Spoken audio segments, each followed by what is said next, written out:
എഫേസ്യർ 5-ാം അധ്യായം. ആകയാൽ പ്രിയമക്കളെന്ന പോലെ ദൈവത്തെ അനുകരിപ്പീൻ.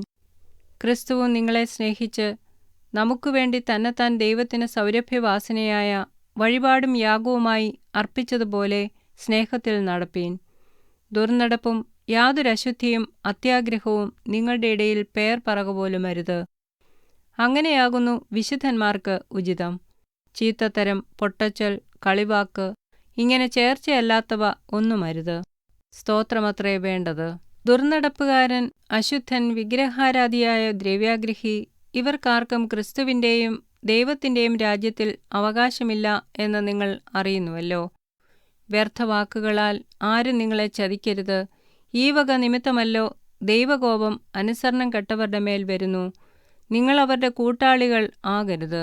മുമ്പേ നിങ്ങൾ ഇരുളായിരുന്നു, ഇപ്പോഴോ കർത്താവിൽ വെളിച്ചമാകുന്നു. കർത്താവിന് പ്രസാദമായതെന്തെന്ന് പരിശോധിച്ചുകൊണ്ട് വെളിച്ചത്തിലുള്ളവരായി നടന്നുകൊള്ളുവീൻ. സകല സൽഗുണവും നീതിയും സത്യവുമല്ലോ വെളിച്ചത്തിൻ്റെ ഫലം.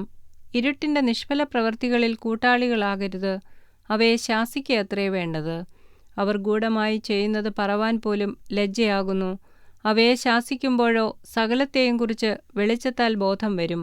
ബോധം വരുന്നതെല്ലാം വെളിച്ചം പോലെ തെളിവല്ലോ.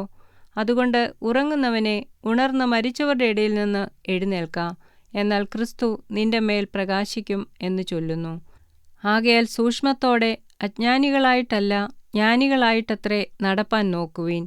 ഇത് ദുഷ്കാലമാകയാൽ സമയം തക്കത്തിൽ ഉപയോഗിച്ചുകൊള്ളുവീൻ. ബുദ്ധിഹീനരാകാതെ കർത്താവിൻ്റെ ഇഷ്ടം ഇന്നതെന്ന് ഗ്രഹിച്ചുകൊള്ളുവീൻ. വീഞ്ഞു കുടിച്ച് മത്തരാകരുത്, അതിനാൽ ദുർനടപ്പ് ഉണ്ടാകുമല്ലോ. ആത്മാവ് നിറഞ്ഞവരായി സങ്കീർത്തനങ്ങളാലും സ്തുതികളാലും ആത്മീയ ഗീതങ്ങളാലും തമ്മിൽ സംസാരിച്ചും നിങ്ങളുടെ ഹൃദയത്തിൽ കർത്താവിന് പാടിയും കീർത്തനം ചെയ്തും നമ്മുടെ കർത്താവായ യേശുക്രിസ്തുവിൻ്റെ നാമത്തിൽ ദൈവവും പിതാവുമായവന് എല്ലായ്പ്പോഴും എല്ലാറ്റിനും വേണ്ടി സ്തോത്രം ചെയ്തുകൊള്ളുവീൻ. ക്രിസ്തുവിൻ്റെ ഭയത്തിൽ അന്യോന്യം കീഴ്പ്പെട്ടിരിപ്പീൻ. ഭാര്യമാരെ കർത്താവിനെന്ന പോലെ സ്വന്തം ഭർത്താക്കന്മാർക്ക് കീഴടങ്ങുവീൻ. ക്രിസ്തു ശരീരത്തിൻ്റെ രക്ഷിതാവായി സഭയ്ക്ക് തലയാകുന്നതുപോലെ ഭർത്താവ് ഭാര്യയ്ക്ക് തലയാകുന്നു. എന്നാൽ സഭ ക്രിസ്തുവിന് കീഴടങ്ങിയിരിക്കുന്നതുപോലെ ഭാര്യമാരും ഭർത്താക്കന്മാർക്ക് സകലത്തിലും കീഴടങ്ങിയിരിക്കണം. ഭർത്താക്കന്മാരെ, ക്രിസ്തുവും സഭയെ സ്നേഹിച്ചതുപോലെ നിങ്ങളുടെ ഭാര്യമാരെ സ്നേഹിപ്പീൻ. അവനവളെ വചനത്തോടുകൂടിയ ജലസ്നാനത്താൽ വെടിപ്പാക്കി വിശുദ്ധീകരിക്കേണ്ടതിനും കറ, ചുളുക്കം മുതലായത് ഒന്നുമില്ലാതെ സഭയെ ശുദ്ധയും നിഷ്കളങ്കയുമായി തനിക്ക് തന്നെ തേജസ്സോടെ മുൻനിർത്തേണ്ടതിനും തന്നെത്താൻ അവൾക്കു വേണ്ടി ഏൽപ്പിച്ചു കൊടുത്തു. അവണ്ണം ഭർത്താക്കന്മാരും തങ്ങളുടെ ഭാര്യമാരെ സ്വന്തം ശരീരങ്ങളെപ്പോലെ സ്നേഹിക്കേണ്ടതാകുന്നു. ഭാര്യയെ സ്നേഹിക്കുന്നവൻ തന്നെത്താൻ സ്നേഹിക്കുന്നു. ആരും തൻ്റെ ജഡത്തെ ഒരു നാളും പകച്ചിട്ടില്ലല്ലോ.